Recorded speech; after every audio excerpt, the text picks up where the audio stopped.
Namaste everyone. Very warm welcome to Satsang today. Muji ji ki jai.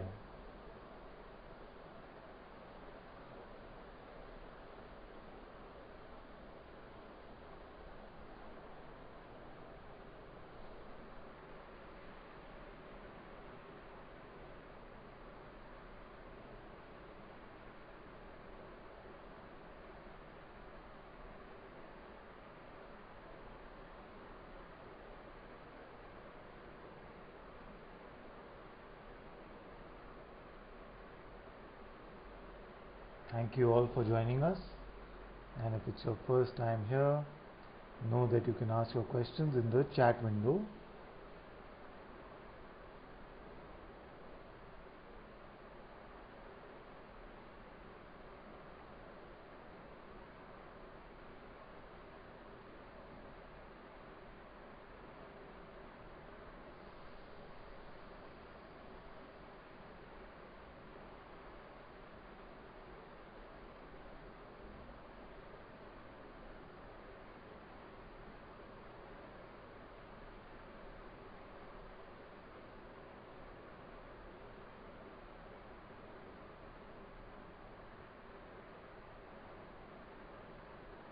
Namaste, namaste everyone. And Ustreamer004, if you are still here, it looks like you were commenting on a recording of yesterday's satsang. And if you're still here, if you can confirm that the video and audio are fine, then we can get started. Or are we a little early? I've come in a little early to make sure that the technology was working fine. So it seems to be fine today.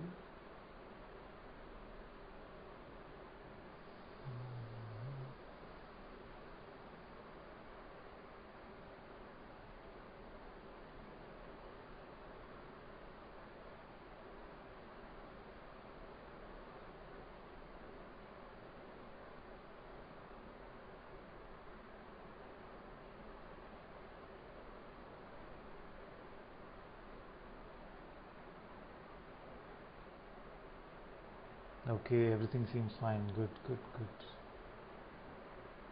Good.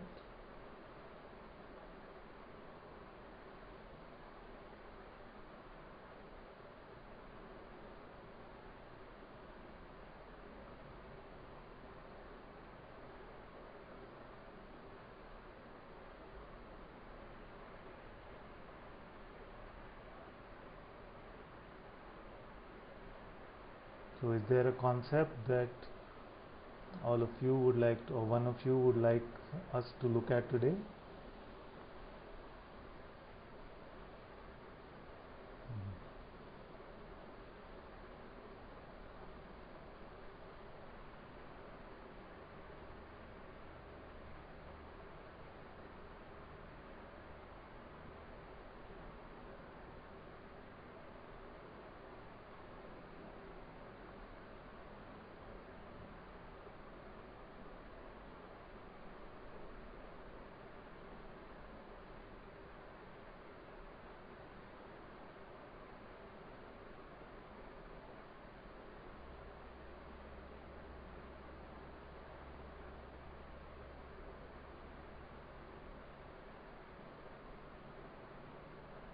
Namaste, namaste. Very good.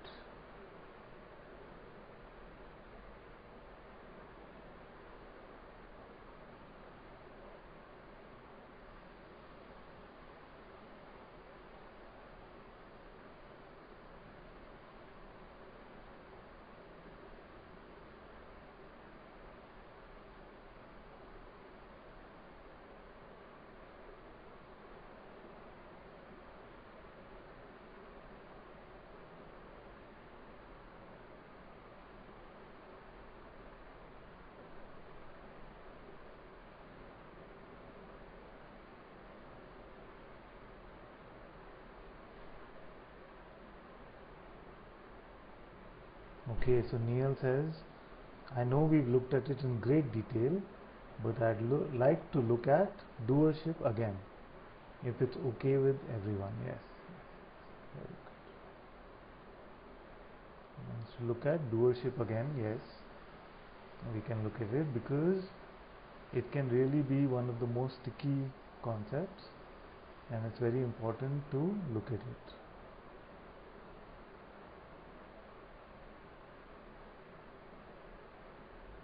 So what we must answer first for ourselves is, as what am I a doer? Let's look at this concept, and the most important part of it is that I am a doer, I am doing these actions. Therefore, first we must understand, as what are you the doer? Can we answer this for ourselves? So the concept of doership still remains. Who is the doer? As what must I be the doer? Am I the doer as the body? Is the body making the decisions to do action?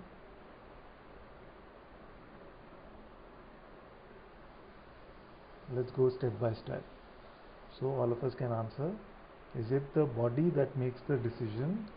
Is it the body that is the doer? Is it the body's volition to make the choice?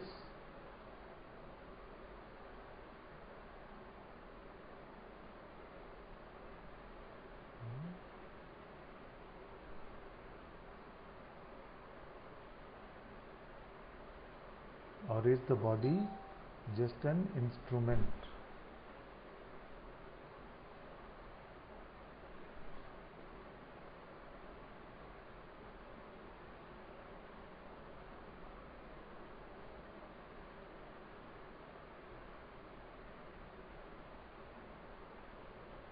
Let's find this doer today. So let's go step by step. Is the body the doer? And Neil says, no, not the body's decision.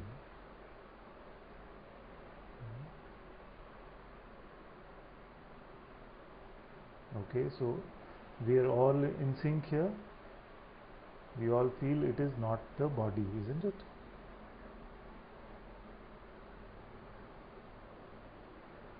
So what's next? If it is not the body, then what's next? Then we must look at whether the mind is the doer. Is the mind the doer?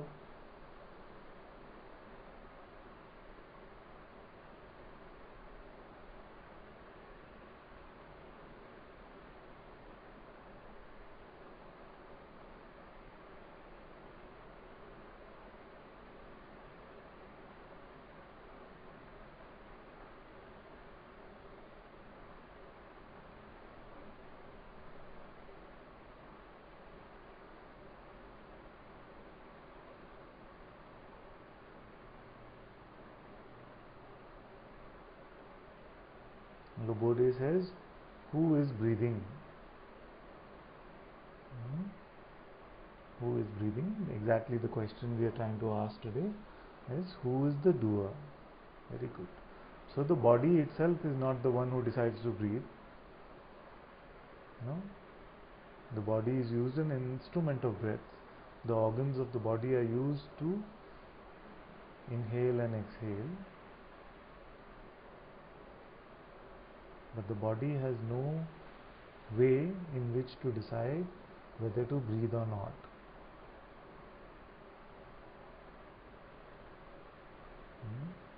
When the last breath is here, in spite of all the body's willingness, it will not be able to pull out one extra breath.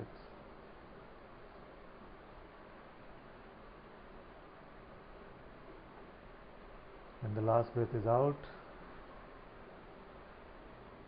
even if the body would be able to, it cannot decide to take that one extra breath.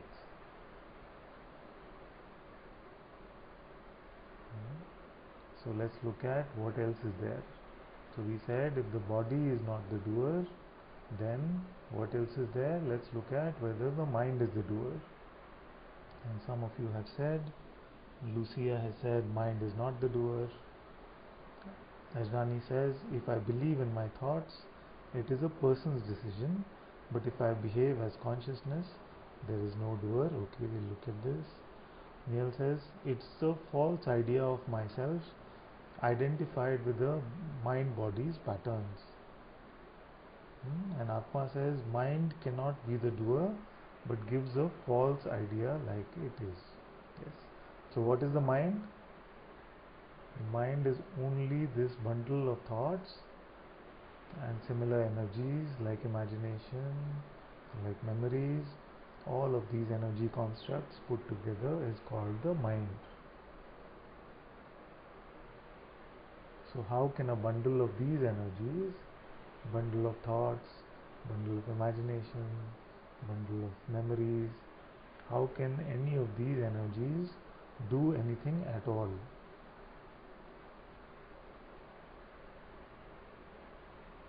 Therefore, we have now seen that the body is not the doer and the mind is not the doer.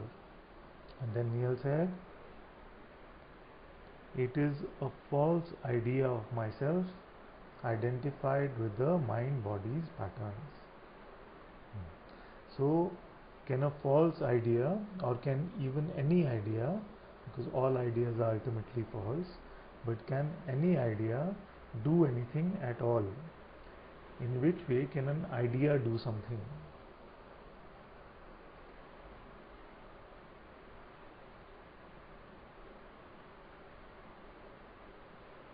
And S.K. Durban says, mind is the decision maker. You must look at this. In what way is the mind a decision maker? It is just giving you these signals called thoughts. But how does it decide to do anything at all?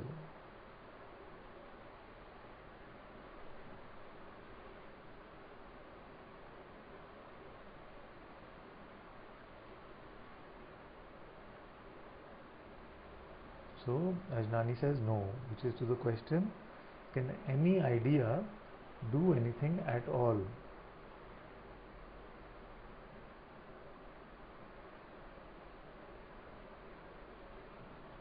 When looked at in this way, it is completely seen that the idea that an idea could do something is completely preposterous, isn't it?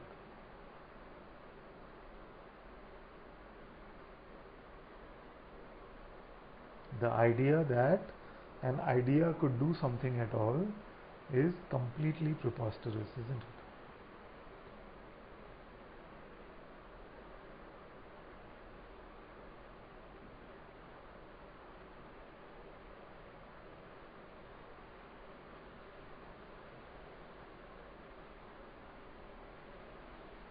It must be that I pretend the idea of myself has its own separate volition. This is what Neil says. He says it must be that I pretend the idea of myself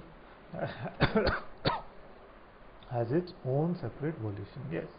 So this is another idea, isn't it? This is another idea, isn't it?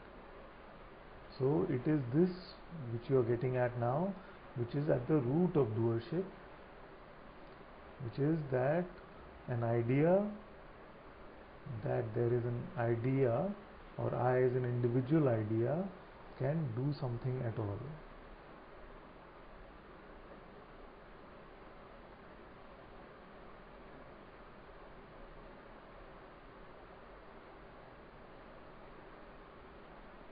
I have an idea that I am something,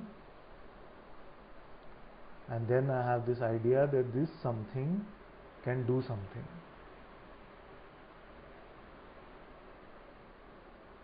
First I have an idea that I am something, and then I believe this idea that this something can do something.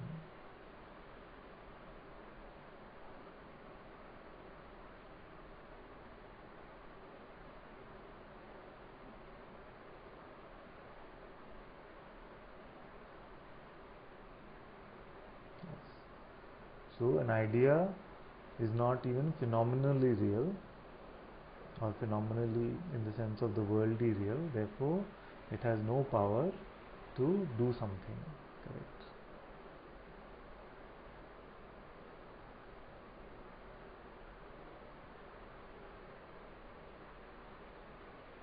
Okay, so now let's go back. We said that we've seen that the body cannot be the doer, it is only an instrument. The mind cannot be a doer, it is only a bundle of thoughts. Then what is left?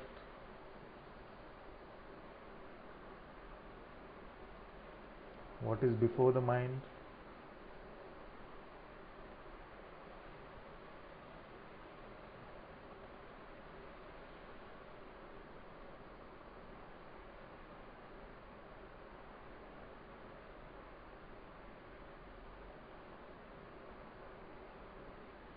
Wendy says, wondering what Muji means when he says functional mind.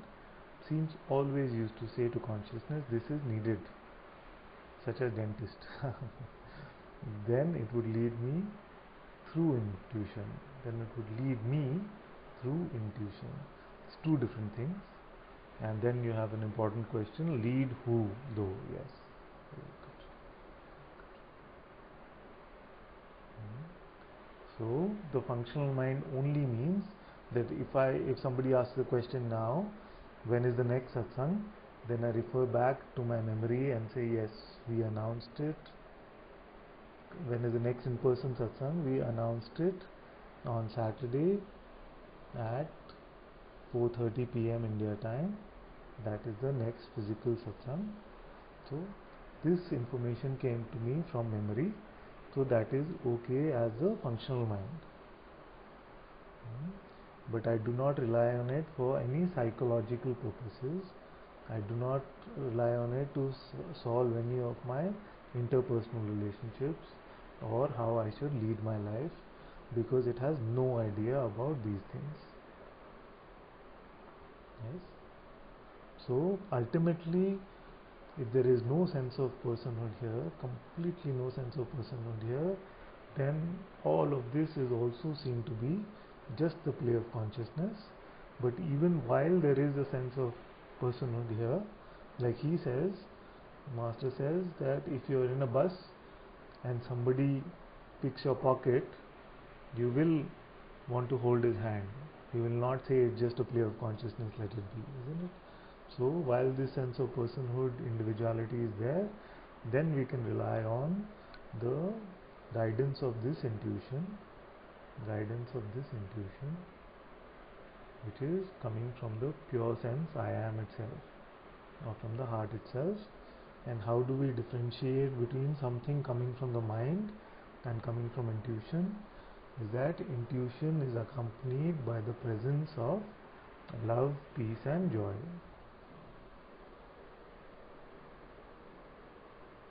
That is why the words in satsang work, because they are accompanied by the presence.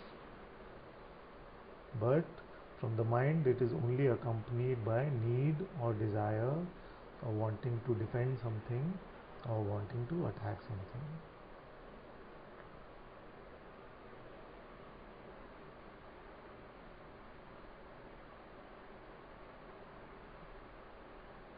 Very good. And Prema says consciousness, yes. And Sangeeta says some force is the doer. The same force that breathes and makes blood flow, it is certainly not localized to mind body. Mind body. For sure this is seen. Very good. And Atma says consciousness. And Ajnani says before the mind, consciousness as awareness. And Jyoti says seems like no doer, only images moving and changing. Yes. So all of you are getting there. You're pointing to the same thing, that in the presence of the pure consciousness I am, all these activities seem to take place. Before the birth of this consciousness I am, there is no doing happening, there is nothing, no activity at all.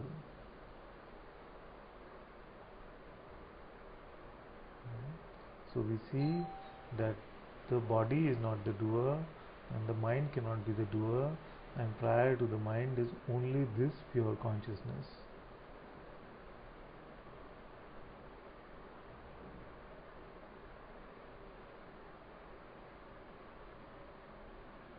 And in the light of this pure consciousness, all this play seems to go on.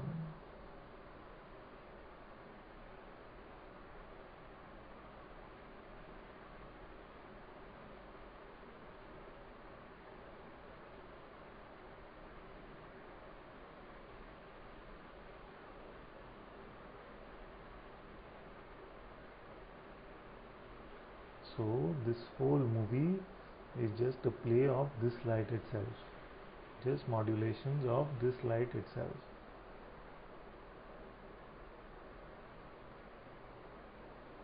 And it is projected on this light itself. So consciousness is the light as well as the screen.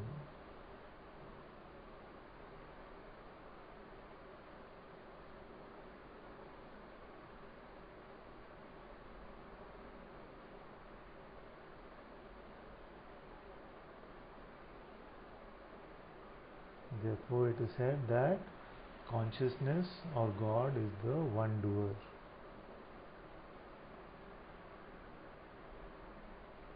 We studied in the Japji Sahab that he said Ek Omkar Satnam Karta Purak.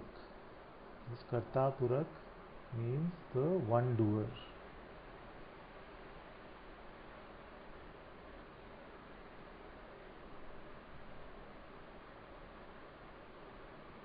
Is there anything in between the mind and consciousness that could be the doer?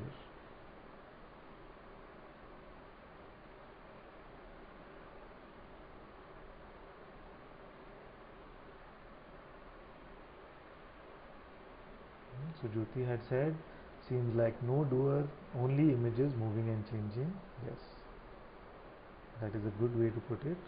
And then she says, not even seems like. Sorry.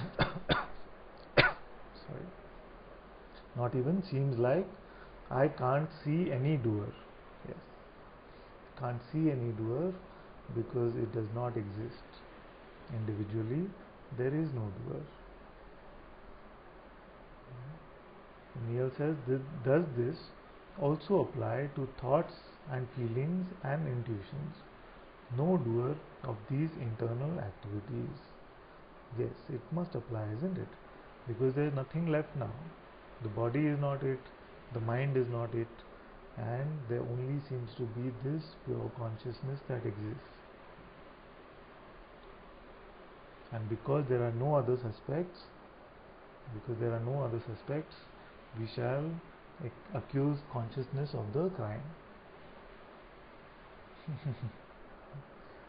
There is nobody else here. Therefore, consciousness must be the only doer.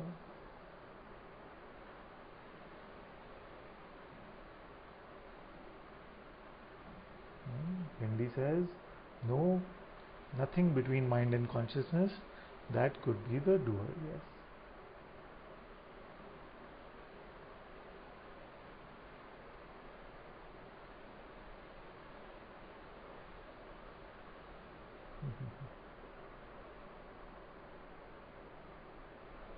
No other suspects left. The usual suspects have been seen to have been only ideas. The idea that I or you as an individual was a doer of anything has been now dissolved.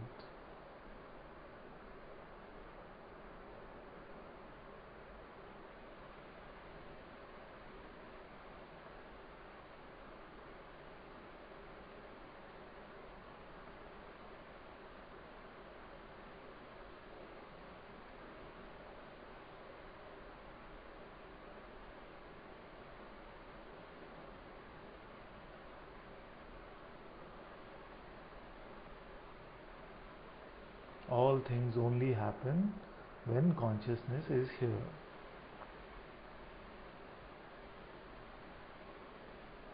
Therefore, it is said that only happen in the light of consciousness itself.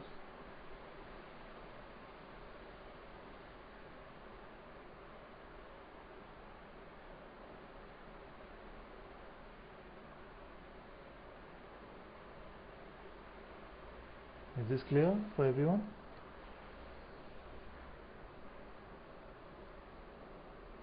And if this is clear for everyone, I want to look at something which is as important as this. This is another deep concept. It's very important that we look at this, because many of us leave satsang with this concept that it's all God. God is doing this to me. God is doing this to me, which is only a half truth.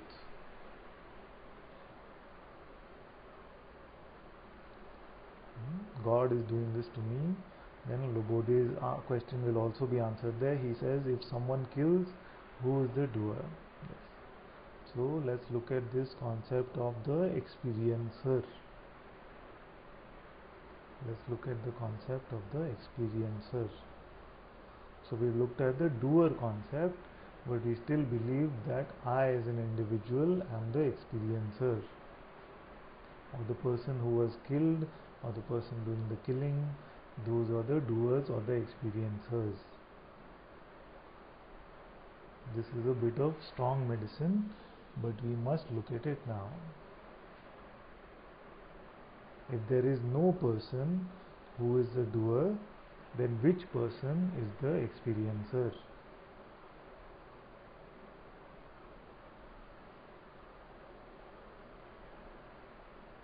The mind will always throw this kind of fear at you, that if there is no doer, does that mean I can go around and killing people, or can I lie in my bed all day and not do any work?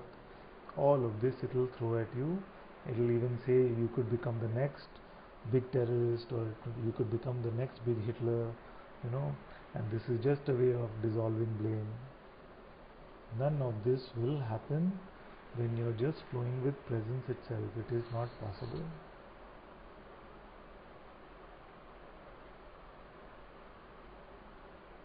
This is just another trick of the mind to take you away from the truth. And that is why it is very important that you look at the concept of experiencer as well. Many of us in satsang have this concept that God is doing it to me, or the Guru is doing it to me, and the Guru is making my life better, or God is making my life better. If the Guru is the doer, then he is also the experiencer.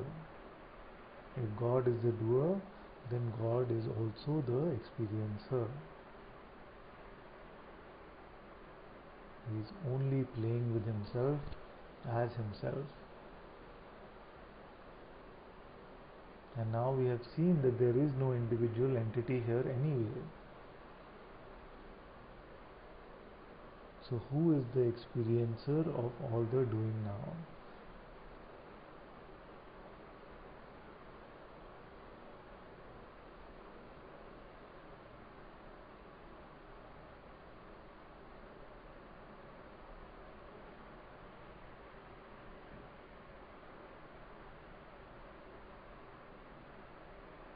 So let's look at it again. So suppose there is some pain in the body. Is the body experiencing the pain, or are you experiencing the pain? And as what are you experiencing the pain?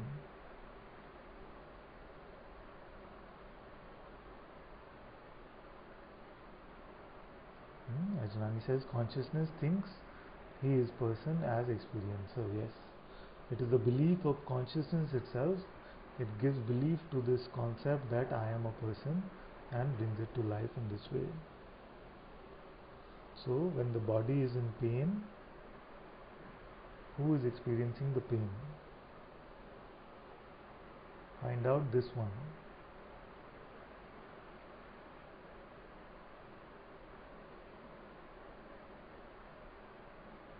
The mind gives you a terrible thought, and your attention goes to the thought. Who experiences this thought? Who perceives this thought?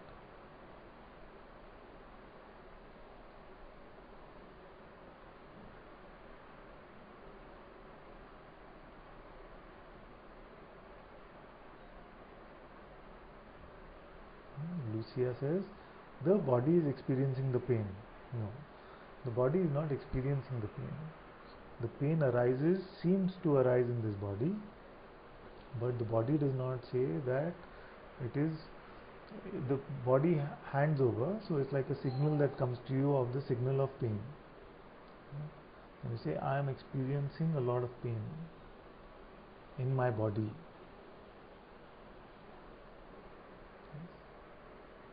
So something happens to the body and you feel the experience of pain.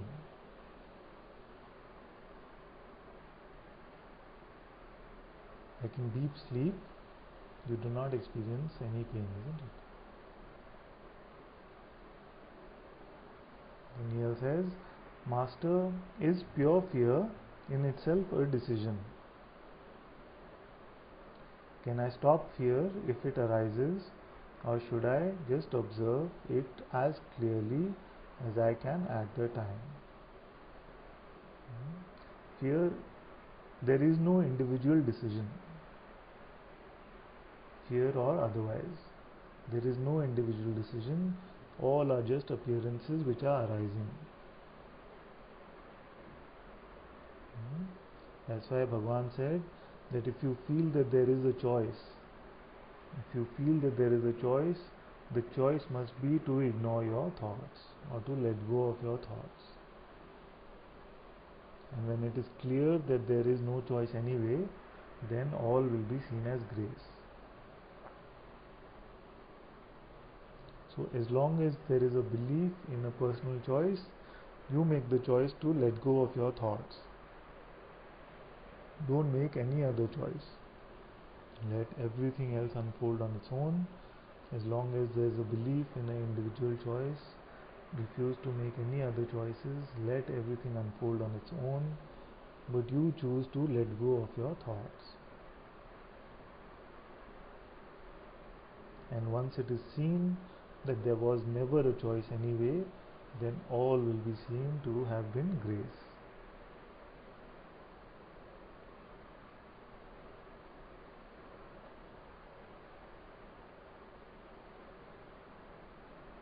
Yes. So Jyoti says, no experiencer either. The experience is only a thought. Just the appearance of a sensation, Jyoti says.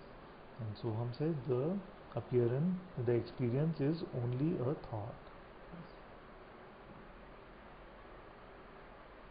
Therefore, this must be also the one doer who is now the one experiencer.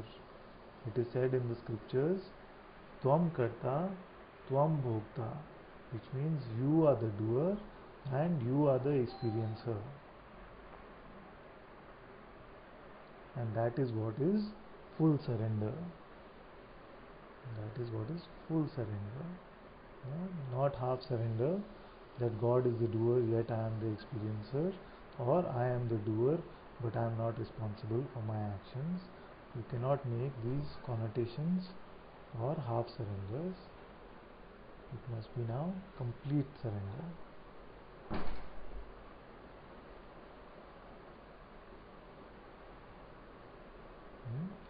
So Wendy says confusion came here. If consciousness, only the watcher, and all thoughts seen through, it was as if consciousness was intelligently taking care of life. So mind trick. Felt was pure I am managing all. Okay, let's look at this again. If consciousness only the watcher, then all thoughts seen through. So consciousness is not just for the sake of discussion, let's say that awareness is the pure seeing, the pure knowing, and consciousness is the pure being. Right? So when pain arises, it can arise only in the presence of this pure being. No? Can there be any pain without the pure being? Therefore, it can be said that it is the being which is experiencing all of it. The awareness of this experiencing of pain is still awareness itself.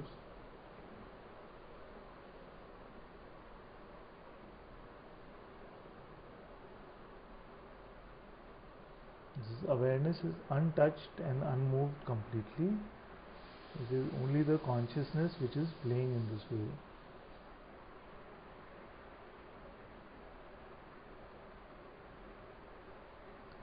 So even if the body, Lucia says, so even if the body is experiencing physical pain, this is only thought. Yes. So it is only one energy, isn't it? The energy of consciousness, which is thought, which is pain, which is body, which is objects, which is atoms, which is universes. All of this is all just one big lump of energy called consciousness, beingness, God.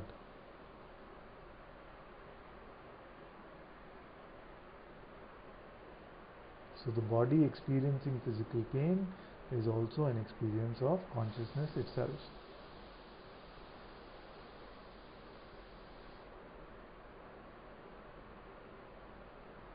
For anything to exist phenomenally, we are now seeing that the presence of I am is required.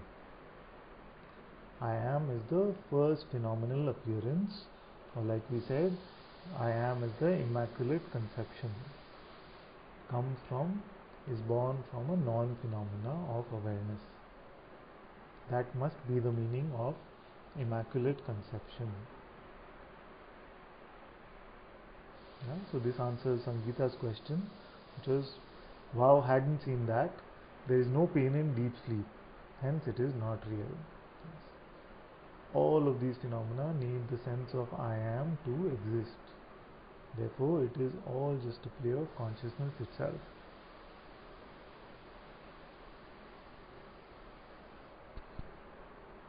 And Neil says, so the only choice I have is whether to see clearly or see with attachment. Yes. For a while this concept of choice is still real for you, then the only choice you have is whether to let go of your thoughts or not, which is what you are saying as well. So I'm just putting it simply, whether to let go of your thoughts or not is the only choice that you have, as long as this concept of choice is still real for you. And with this choice, it is seen that when this choice is made of letting go or of surrendering, then this concept of choice is also ultimately surrendered. And it is seen that there was no one here to make even this choice. But it is good that we are not in denial here. So if we still feel that there is something here to make the choice, then we must make the choice of letting go.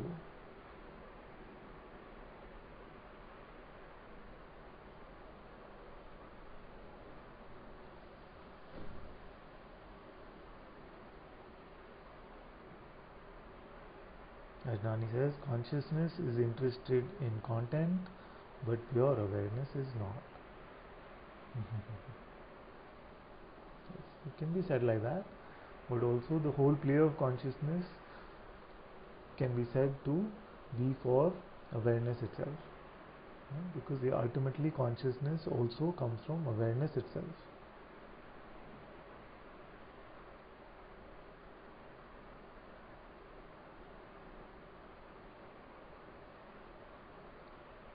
Okay, so let's look at what Wendy is saying. She's saying awareness is the pure seeing, yes. Consciousness is the pure being, yes. Yes, as if being was taken care intelligently. I was still asking regarding doer surrendered, but consciously, intelligently taking care of basic life.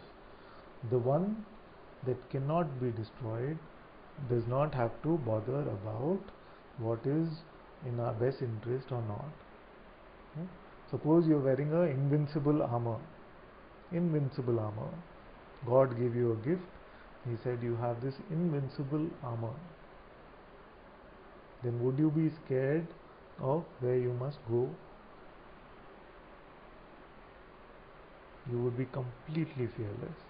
In the same way, the concept of taking care of basic life is irrelevant because it cannot be created or destroyed by anything that happens here. It is completely untouched. Beingness cannot be touched by anything that happens here. No event here can touch beingness. Therefore, what is the meaning of taking care? Taking care can only mean that once we made the decision to come home, then all events, all ideas can be used as gateways or doorways to look at what our true reality is. All that is repressed comes up, shows up for us to transcend it. In that way, it can be said to be taking care, but not taking care in a defensive sort of way. There is nothing to defend here. There is nothing to take care of in that sense.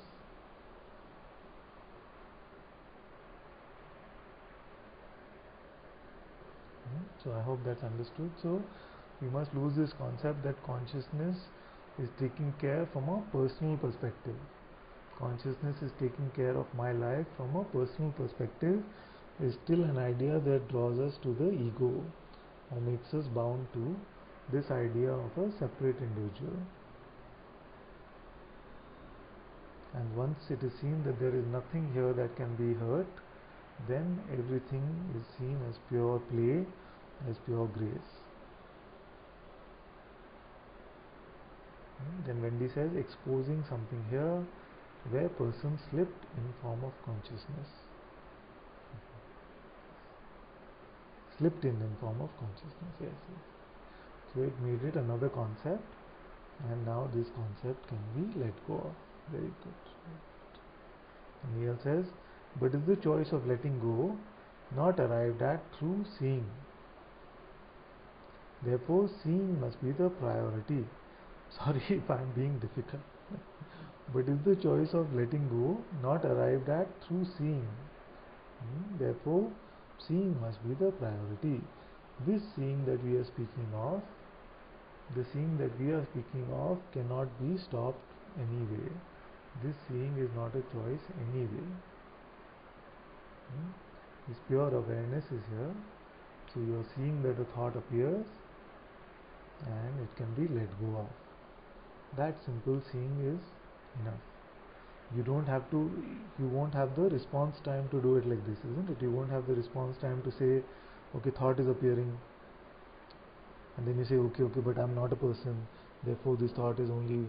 You won't have time to come to a mental conclusion about it. So therefore what you are calling seeing is coming to a mental conclusion that I'm not a person and responding to every thought. And if this is the way you want to do it, then the thoughts will come so fast that quickly you will want to get confused in this personhood again. What we are saying is very simple. In the pure awareness arises this energetic thought, and it is let go of without any belief and without any engagement. Let's take an example. He says, an example is, I have a fear-based attachment to my physical existence. I currently prioritize seeing this as opposed to letting it go, which feels like a task to me. Yes. So if there's some strong emotion or a fear, then just let it be and just be aware of it. That is actually letting go. Because you're not resisting it, you're not pushing it away, you're just letting it be. Yes. So in this way what you say is fine. Just let go of all thoughts which are trying to interpret this fear. The emotion of fear is here, but the thought is what is troublesome, isn't it? Why is this fear coming to me? Why is it happening? All of those. So those thoughts are let go of, and you're just simply in the presence of even this appearance. That's good.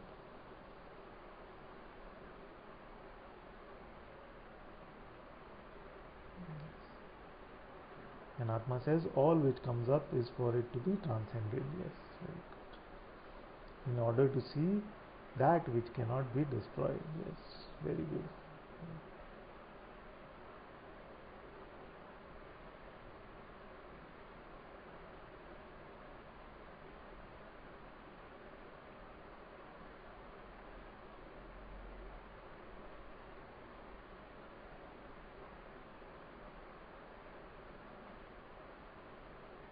So don't believe the interpretations about any appearance.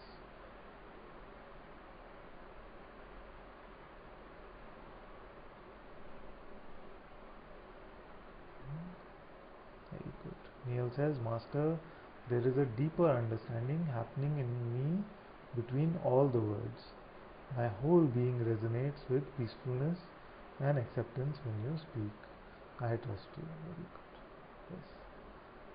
Sometimes I feel to say that the words are just an excuse for us here, but satsang is not in the words but in the presence itself. In the openness that you have, the presence which is here transmits itself and it dissolves the mind which is here.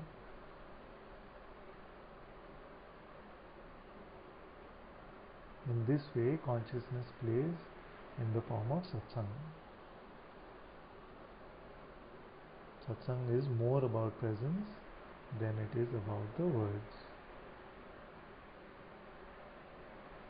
And even if there is a little bit of openness, anyone, even someone who comes for the first time, there will be a sensing of this presence.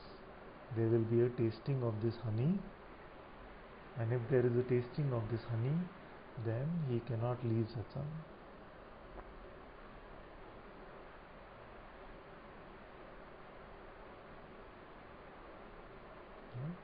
Because like I say, there is nothing for the mind in satsang. That's why I truly appreciate anybody who comes back for the second time, because they must have felt something deeper than just the words. Because if it was just for the words, then nobody would ever want to come back to satsang.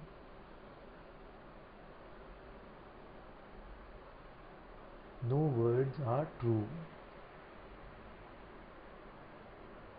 Remember that no words are true. The intellect will come in the middle and say, but this is not right, this is something else and all of that.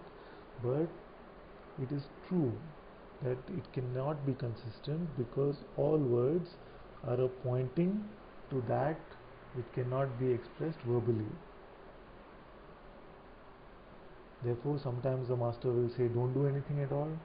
Sometimes the master will say, you must only do self-inquiry. Sometimes the master will say even things like, you must constantly surrender. It is not that the master does not understand that these words don't make sense, but there is a reason why these words must be appearing, because they say serve as some sort of dissolving for the mind which exists, and that's why they must be expressed in this way. But the real point is to be in the presence of satsang.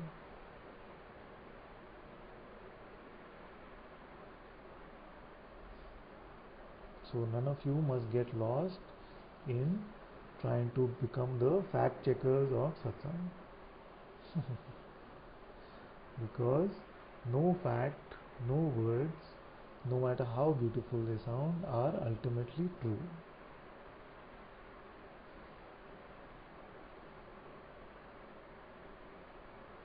Maharaj used to say, the only truth that can be said is that I am.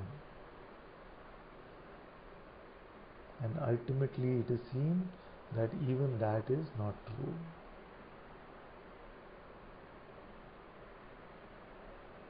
There are some words which are useful pointing,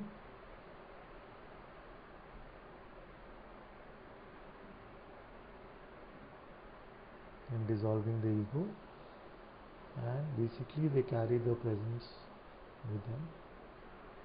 They sound like honey. Sometimes even the angry words of the master, they only sound like honey.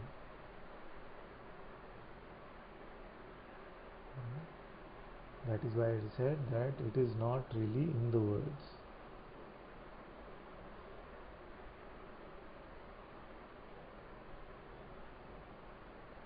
And that is why in satsang we always say, don't try to solve it with your mind. The mind cannot fathom the truth which is spoken here. I cannot manufacture the words which are true. it is not possible to convey truth in words. But the words which are arising from here are dipped in that holy presence. That much I can say with full conviction. The words that arise here are dipped in the holy presence, and that is why it is good to be in satsang. But don't try to find truth in words. They are just pointers which are guiding you along the way. They are just markers along the road saying go this way now, go this way now. And where are they pointing you towards? Your own true self, which is ever present. So if there were only one set of words that I would want to tell you, it would be that you are already that. You are the self. And if you were to accept just these words, then no other words would be required. You are the self. That is it. But because there doesn't seem to be complete acceptance of these words, or just there seems to be a play of wanting to speak some other words, that's why other words bring you to a point where you are ready to accept these words, that you are the Supreme itself.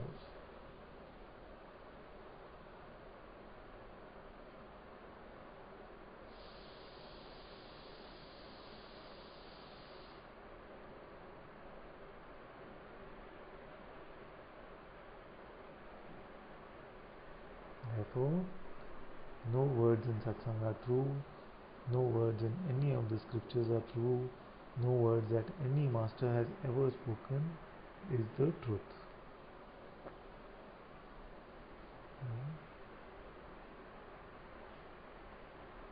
But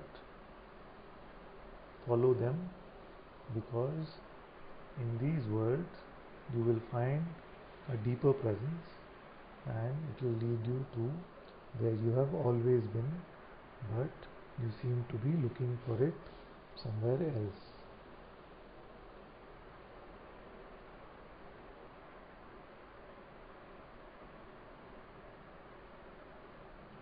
Very good.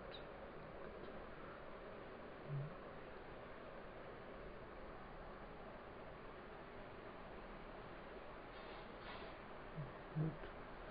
Okay, we'll skip some of the messages, we'll come to the top. It says, Neil says, I say again, I wish to give everything of me to you, even my giving. Very good.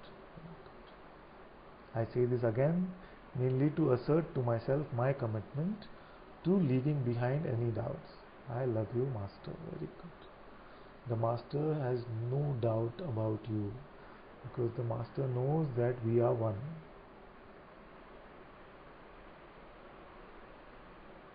Therefore, it's good that you reaffirm this. So it gives you the conviction to stay with this. It's very good. And Lucia says, I love you so much. I love you so much as well, my dear. So much love. Very good.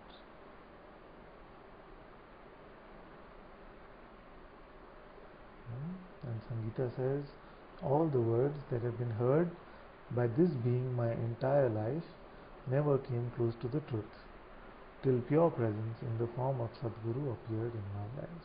Very good.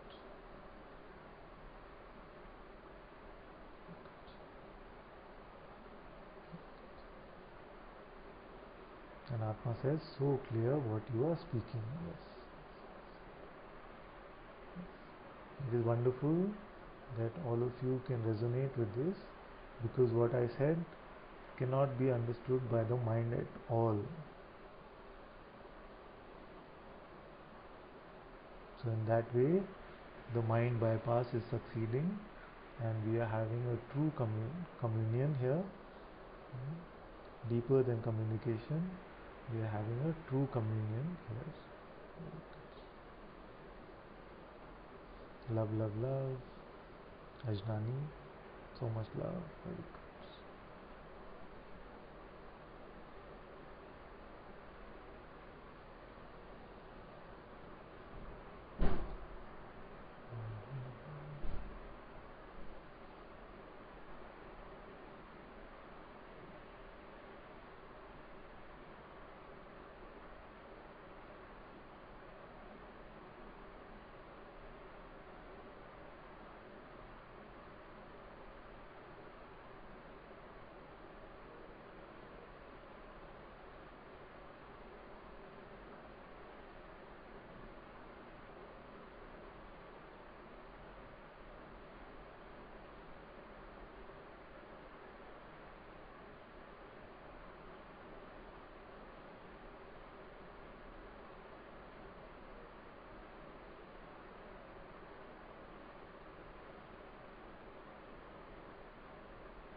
May Muji's holy presence always be with you. May you always be at peace. Om Shanti, Shanti, Shanti. Thank you all very much for being in satsang today. Muji ji ki jai.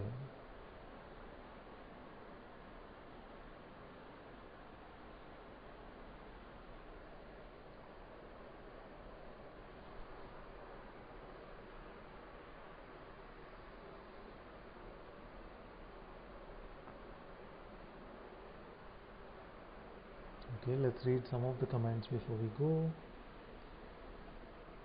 Louis says, Ananta, I don't feel like asking questions lately because it feels as though it is all mind and meaningless. But I feel I should share this in case it is some sort of avoidance of exposing things. Just that you are able to share this in satsang is enough to tell me that it is coming from the heart, and just don't make a concept out of this. It's very good. Questions are not arising. There many times we just want to be in satsang without asking a question. The mind is dissolving on its own. It's very good. And then if a question comes from the heart spontaneously, it can be shared also. Don't feel that it is any sort of evolutionary process going from asking questions to no questions to complete silence. Don't make these mental pictures. But it's good if no questions are arising now, and if some question comes in satsang, that is also okay. Very good.